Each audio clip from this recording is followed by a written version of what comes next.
Self-care is a challenge for anyone in either personal or professional caregiver roles. We're talking about how the pandemic has affected our self-care and sharing the lessons we've learned. You're listening to Heartbeat from the Heart of Hospice. I'm Helen Bauer, here with Jerry Fenter. Whether you're a family caregiver or an end-of-life professional, we're here to enhance your hospice experience by connecting you with information you can use about end-of-life care. Because we know how busy life can get, Heartbeat is designed to give you helpful information in a bite-sized format.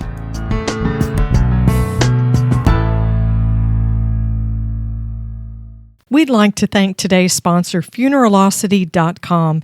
It's hard to think about researching funeral homes when you're faced with the loss of a loved one. Funeralocity can help.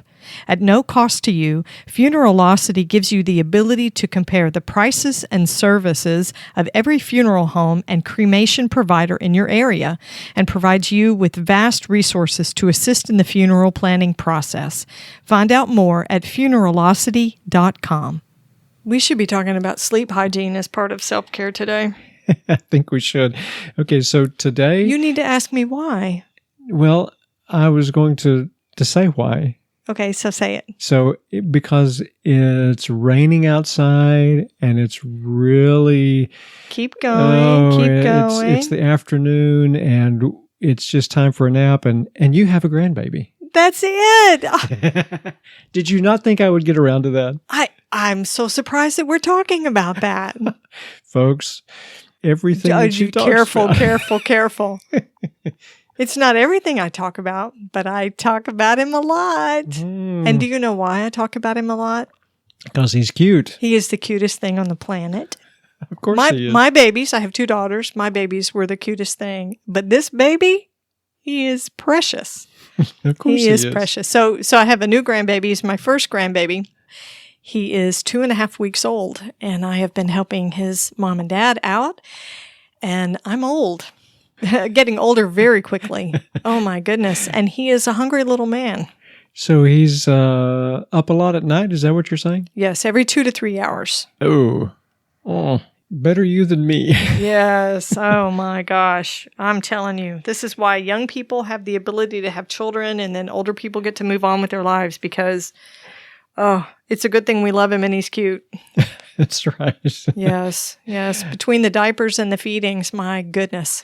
Yeah. So we're talking about self-care, and definitely sleep is a part of self-care. We shouldn't leave that out by any means. Yeah, we're joking, but sleep is a big thing. Oh, it is a big thing. Absolutely. Okay. So we're talking about how the pandemic has affected self-care. And it has. I read or heard something just recently about how people have become isolated, for one thing, not doing the things that they used to do before the pandemic, things that would include self-care. Are you talking about stuff that I've told you? Maybe you're the one that told me. Yes. Maybe I did. No, so let's look at things from the perspective, as we always do, body, mind, and spirit. Okay. All right, so let's start with the body. Okay. So when the pandemic hit, one of the first businesses that was closed was the gym. Right. You and I actually belong to the same gym, and I didn't really think I would mind it at first. I'm always looking for a way to slack and get out of my workouts. But when we got into the heat of the summer, living in Texas, holy cow. Oh, yes. It was so stinking hot. Yeah, we started out, in March, being able to do workouts outside in relatively, cool temperatures. It wasn't bad. But honestly, by the time May and June and July got here, we were just miserable trying to do a workout outside. Yeah. Forget about July, August, September. It stays hot a long time here. And I know that people who don't have an accountability partner like you and I do, it would be so easy just to say, I'm done. I don't want to go, the gym's closed and I don't want to go outside in this heat. Well, and I think there was a lot of whining on my part. It really was. There was a lot of I don't want to do that on my part. I know. Complaining. It was a mess. But we did get some things right. Okay. One of the things we did was we expanded our little workout group So we had a couple of friends, one from the gym and one that we knew socially, and got them to come out because they were having the same challenges we were. So they would go out to the walking trail with us, and it kind of helped. It increased our accountability, increased our circle a little bit, and that way, if there was a day when one of us couldn't come or didn't want to be out there, then the other three were going. Right. And I think it helped. I think that so. helped. Now, the other advantage was that we tried some new workout techniques. We did. And I'll be honest, they worked. They worked because I was sore afterwards. I was using muscles that I hadn't used. And even though I was going to the gym before, you do things in a different way, and it works muscles that you don't always work. Well, and plus we were doing it in 95, 96 degree heat. Yeah, that was not smart. Yeah, we did try to find the shade. I mean, we're not completely crazy. And we also, when there were four of us out there, we monitored each other and kept an eye on how do you feel, and made sure that each of us had water. And I think we were smart about that. We didn't linger in the heat. And of course, we weren't going at straight up noon either. Oh, no. I think we were smart. But we did research it. We looked for other things to do that would keep it kind of interesting, things that we could do. Because there were, I wasn't going to run a marathon. I wasn't going to start anything like that. No. We also really worked to keep an open mind about things. So what could we do? How could we do it? And to be willing to flex a little bit and say, okay, today it's just too hot to do this. Let's try something else. And I had gained weight. I had gained weight over the last 2 years before the pandemic hit. Yeah. So in this section on the body, we probably should also add about eating. Healthy eating needed to be part of that too, because during the pandemic, I mean, people are talking about, the pandemic 20 or, Yeah. Yeah, the 20 pounds that they gained during the pandemic. And it's true. I gained weight as well because just wasn't eating like I should have been. I think there was a lot of comfort eating going on, and I had some major life changes. I left a full-time job and went to something else, and I had surgery and a back issue. So I had days where I missed my workouts for health reasons, and I let that sort of take over. So I started the pandemic with extra weight, and then having the gym closed really did not help that. And let's talk about sleep too while we're on this body section. Can we please talk about sleep? Yeah. People had trouble sleeping, too many things on their mind, not able to have the kind of workouts that they normally would to help them sleep, and just so many things swirling around in our minds, fear and anxiety, and it interrupted our normal sleep patterns when that happened. And so not getting the kind of sleep we should have did have an effect on our self-care during the pandemic. So that's just a prime example of how the three components of our whole self, body, mind, and spirit, overlap. Mm-hmm. Your mind, your thoughts, keeping you awake at night messes up your physical, your sleep hygiene, and yet that's a mental process, the anxiety that goes with that. So let's talk about the impact on mind from this. The first thing is lots of high emotion on social media. Yes. Oh, my goodness. I'm not a fan.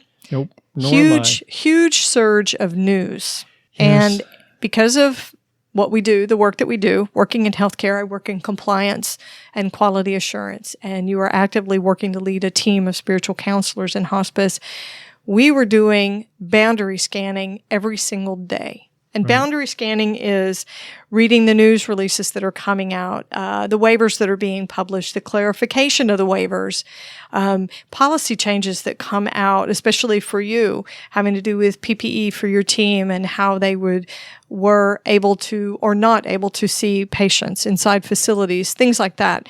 Boundary scanning in healthcare is a big responsibility, but during the pandemic, it's become a full-time job. Right. Definitely. There was also increased screen time. I mean, we're isolated in the beginning, and that just increased the amount of time people spend on their computers, their iPads, television, phones, Netflix. there you go. It's true too. I can't tell you how many Netflix series I binged in 2020. Yeah, I'm sorry. Weren't you supposed to be working? What? So those shows aren't going to watch themselves, Jerry. All right. So let's talk about some things we got right. Well, we started doing, in my family, some video calls to stay connected. My brother put them together, and so my husband and I would participate from here, and my brother and his family in Houston, and my sister in her space, and my kids wherever they were. And then I have a nephew in Utah, so we were just all over. And I have another nephew in Waco, and it was hilarious. It was mass chaos. It was because they would pretend to freeze and sit still the whole time. I mean, they're just a bunch of jokers. It was hilarious. And my mom even learned to do the call-in number. She couldn't see the video part because she didn't have the technology to do it. But she would actually call in and she could hear everybody talking. And of course, I think it was just horribly confused. And then we got the GrandPad. And we would do video chats with my mom. And I think everybody's heard us talk about GrandPad. They've been one of our sponsors. They have a great product, great service there. And my mom loves that. We still do video chats. She does video chat with me with the grandbaby. Oh, how nice. Yeah. That's super. So what about you? What are some of the things you got right? Well, I continued to do a lot of reading, trying to avoid screen time if I could. That's smart.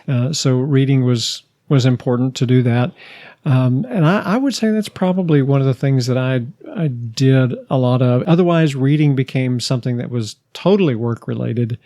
Like we talked about the boundary scanning and reading all these news releases that were coming out from CMS and all the other entities as well.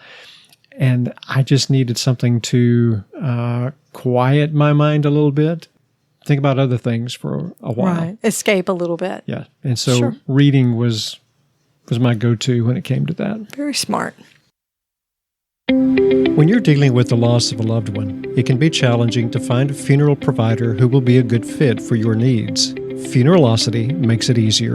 Through its Excellence Provider program, you can find funeral homes in your area, compare services and prices, and make the choice that works for you. Burial and cremation providers go through a rigorous vetting process to be accepted as an excellence provider. They commit to upholding the highest standards in business practices. Funeralocity provides full price transparency so you can compare prices and services with confidence. Funeralocity.com is a great resource for hospice professionals too. Its hospice portal offers resources for funeral planning, grief, and bereavement care, all at no charge. All you have to do is register on the Funeralocity website. Whether you're looking for the right funeral provider or supporting your patients and families as a hospice professional, Funeralocity provides all the information you need. It's the only site that has the prices of every funeral provider in America. Let Funeralocity.com help you and your family make the best choice for your funeral services. Now, back to today's episode. Okay, so let's talk about spirit now. Body, mind, and spirit. Yeah, this is your area, soul jockey that you are. It's something that all of us were impacted by. All of us who were used to going to worship, to our faith community, to meet, we couldn't do that anymore. Many of those events were canceled. However, one of the things that did happen was that live streaming became popular in most churches. Right. But it was a disconnection there. Right. A huge disconnect.